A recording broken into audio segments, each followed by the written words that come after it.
If you're new in town or just new to this whole podcast thing, you're tuning in to Law by Night, the podcast that discusses all things vampiric with no fear of breaching the Masquerade. In this episode, we shall discuss the Ronin, the Tribeless Garou outcast from the Garou Nation. We shall explore their origins, motives, and what sort of cultures these Lupines live.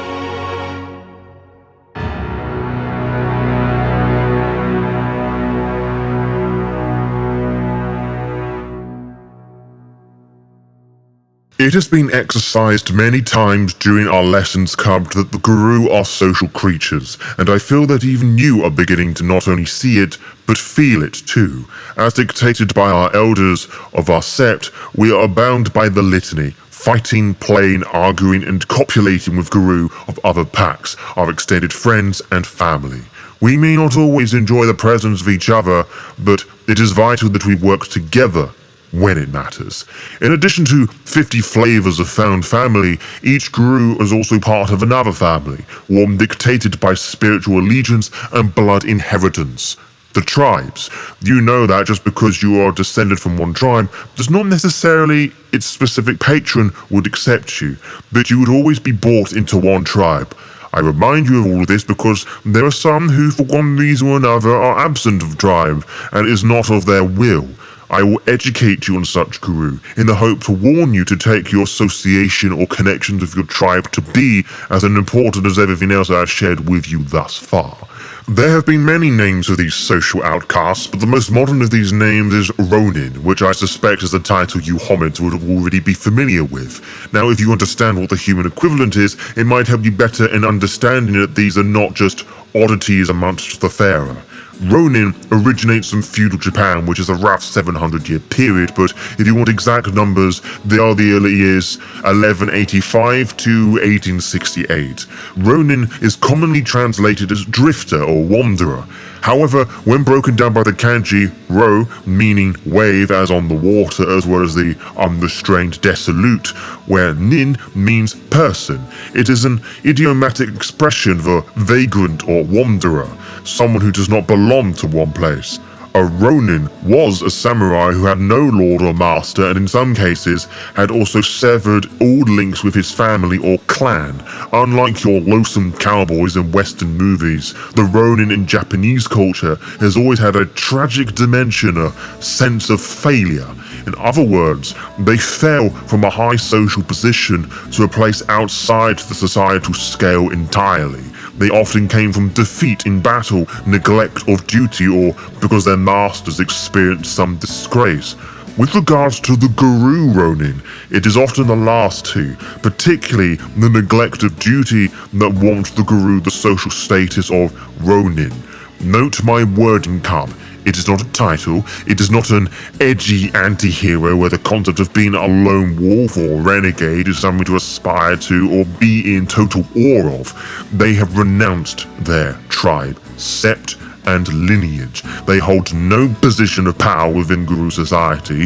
Whether their pack ostracizes them through varies, though I suspect many don't, as it would explain why Ronin are on the rise. There are perhaps the few Garou that are pledged and mocked more than being the Krynos-born, except the Krynos-born Ronin, or of course, perhaps a Krynos-born Ragabash, Bone, or sorry, I'm getting distracted. To many, the existence of the Krynos-born is sin enough. Our ancestors certainly thought so.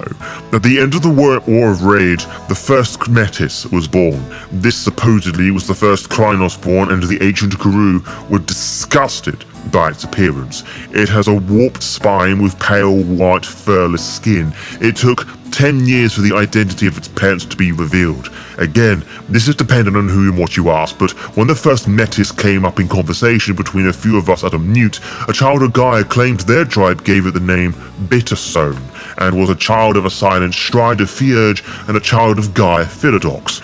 Regardless who birthed the Krynos-born, the elders of that particular sept decided to cull the parents, resulting in the first Metis to attack back, forced out of the sept for the rest of their days to live in solitude. This also began the hatred of the Krynos-born, many of whom have been exterminated or abandoned depending on the sept and guru in question. The first Metis tried blending in with the humans to the best of its ability, which came to no avail, as humans are just as callous to those who look or act differently.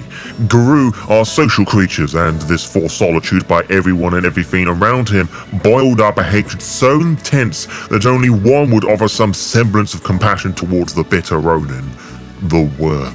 What greater pawn than a Garou with a hatred for Gaia's children? The worm distorted the image of the first Metis further, making him more monstrous, blackening its lips and hand, its claws and fangs silver.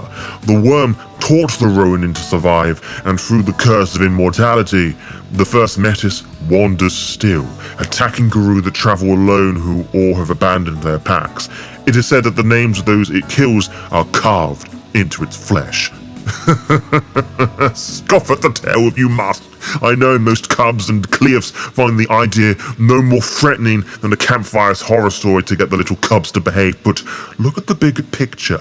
Ignore the ableism for just a moment. Any Garou can be ostracized in this fashion, and to do so is to lose all honor, your name, and often your kinfolk and Garou allies.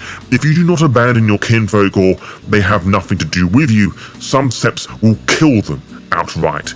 Losing one's name might seem trivial. Consider for a moment your former life. You wanted to be a teacher, correct? Well, if no one called you one and didn't treat you like a teacher, are you really a teacher?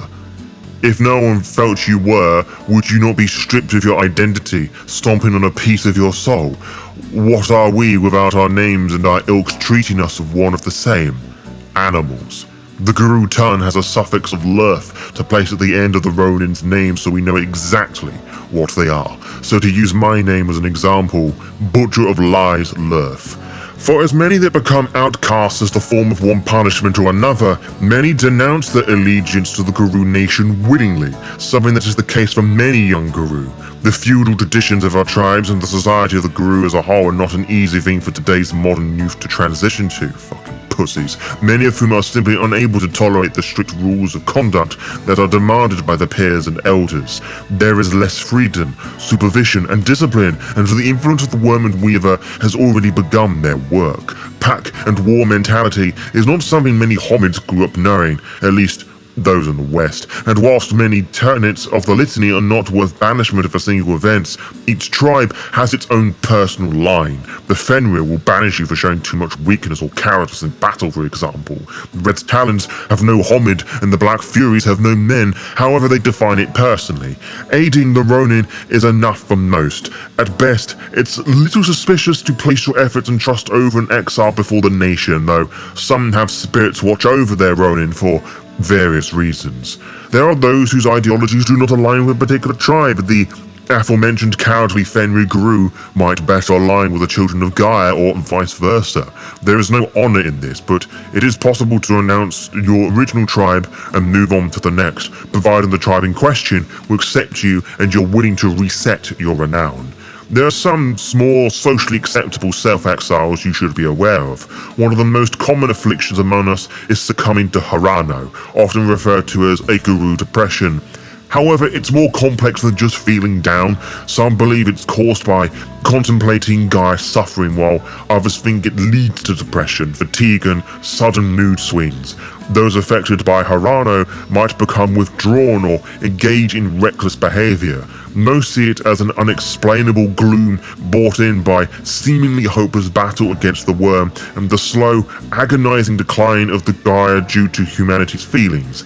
It's an indescribable yearning for things we can't name, mourning for what is not yet lost. In truth, Harano is a mix of all these unbearable emotions.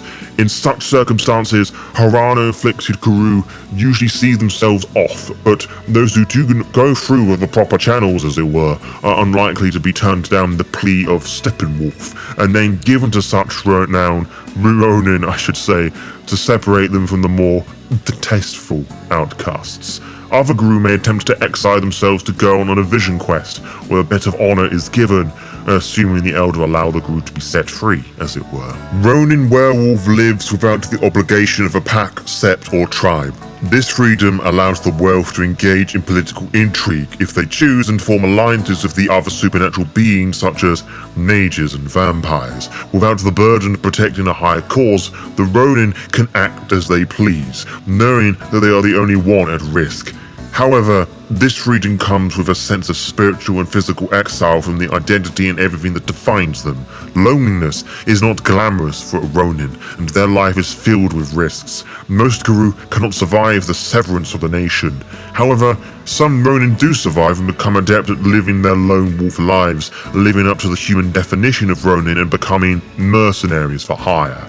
When a spirit interacts with a Ronin, it shares the shame of the Ronin's existence. Most spirits turn their backs on a Ronin when they turn their back on their tribe and Gaia. However, some wild spirits and triatic spirits are less concerned with Gaia and may have their own agendas. While pack and herd animal spirits shun the Ronin, more solitary animal spirits may sympathize with them. However, spirit members of a tribal's totem brood show little consideration for the Ronin. In Garou society, renown is used to determine a werewolf's standing. For a Ronin, there are no songs of glory or accomplishments, only shame and regret exist. Without renown, a Ronin cannot advance in rank and learn no new gifts, except under very special circumstances or if one Garou was to teach the Ronin, usually in the form of Ronin to Ronin as a werewolf in the Garou Nation, to teach Gaia's gifts to a traitor is unforgivable. The growing number of Ronin weakens the nation and may lead to werewolves flailing to the worm more easily. Therefore, many Garou hunt and destroy Ronin to gain renown and prevent collateral damage. For that reason, it is rare to see Ronin in the same place for any real amount of time and devoid of structure. They have to be, as I'm sure you can imagine. Now, Ronin packs do exist and supposedly a Ronin Karen. The nation calls these shames, as in shame of Ronin, whilst the Ronin calls these prides. Now, I'll hand it to them, there is a special knack of turning a weapon against its master.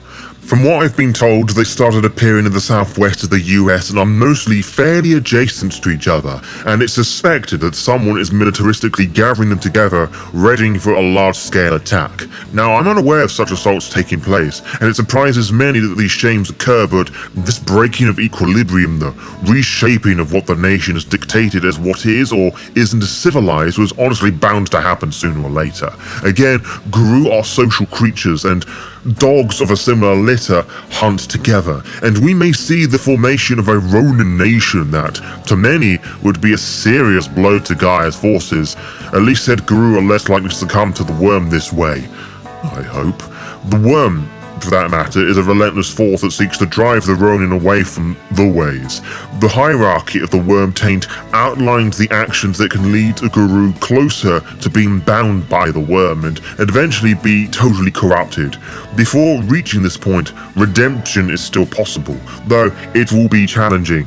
A rite of cleansing can aid in this, but only if it is performed on the tainted Garou with 1 moon of gaining the point and if the appropriate gnosis is spent. Certain selfless acts by the Garou can also help with this.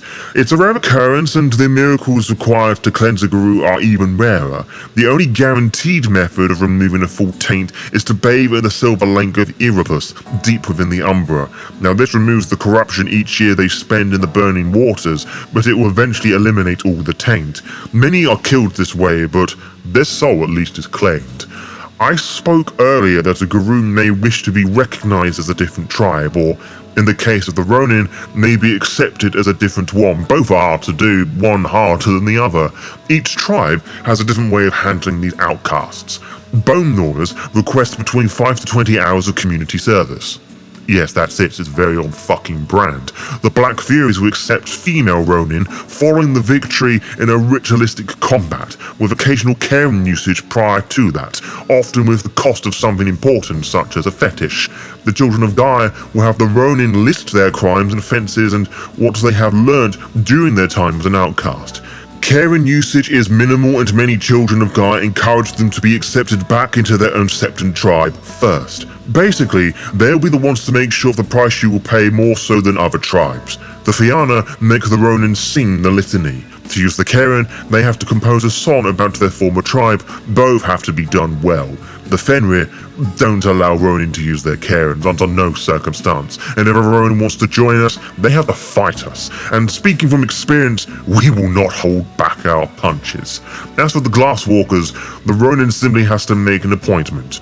Yep, to use the Karen, high-tech secrets or insider info. Sounds straightforward, but remember how much the Glasswalkers would know already.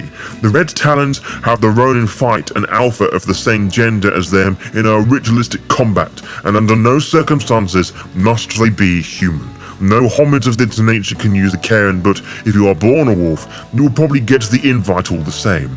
A quest of some description may be completed as well, which would probably revolve around to kill a human or two. When meeting with the Shadow Lords, the Ronin must meet with some without weapons and personal items. If the Karen is to be used, one must perform a serious quest, usually in secrecy. Now, I am told the Silent Striders will always meet Ronin, which makes plenty of sense, as does the requirement for the Ronin to recite their history, what they have seen and experienced with what and whom. Similar to the other tribes, a quest must be performed to use the Karen, but I could not tell you what that would be. Stargazers require Ronin to solve a tough riddle to join their tribe, and the Master of Challenge in a Gamecraft content to use their Karen. Regarding the Ghost Council, stories required of the Ronin similar to the Silent Striders. Unlike the Striders, your Katana to be can only use the Karens upon completing 3 days of fasting, special rites, and a quest, usually around obtaining knowledge or a rare fetish, or perhaps leaving such an item in your possession. With the Winter's Teeth, they will not have anything to do with Ronin outside of Native American descent. Using their Karens is not permitted either, regardless of heritage. I suppose I should briefly touch upon the Dancer Ronin, the Black Spiral dancers who denounce their tribe lineage. Occasionally, a Black Spiral cub never completes their infamous spiral dance. This is often due to them being born to kin who have strayed from the tribe, or becomes some flicker of conscience compels her to flee before the initiation. A rare few bear a striking resemblance to the White Howlers of old, and the Black Spiral dancers pursue these throwbacks of even greater intensity than they do the other Dancer Ronin.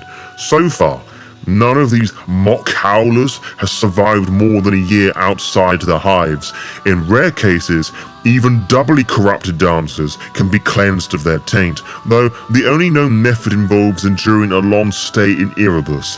Unsurprisingly, very few who turn away from the spirals survive such betrayal. Those who do sometimes seek refuge with other tribes. While it may take some time to earn their trust and be accepted, once adopted, former dancers often become fiercely loyal, sometimes to the point of self-sacrifice, grateful to have finally found peace of belonging. The Garou are a complex and deeply interconnected society, bound by the litany and by their tribal and familial ties. Yet, there are those who stand outside that structure, whether by their own choices or through exile. These Garou, the Ronin, though often painted as cautionary tales, represent the fragile balance between freedom and belonging. Their stories serve as reminders of the importance of our connections, both to our tribes and to each other. Cherish the bonds you form, respect the traditions that guide you, and always remember that while freedom may be enticing, it often comes with a heavy cost. Choose your path wisely, for it's the path you walk today that will define your place in the nation tomorrow. Stay vigilant and never lose sight of the greater whole, for Gaia, for the Garou, and for the future. To be kept updated, follow the Lore by Night VTM Instagram and Blue Sky pages to find out when we upload each episode. You can also find out by subscribing to the YouTube channel and clicking on the little bell, and you'll be immediately notified when the latest episode is live. Until next time, farewell.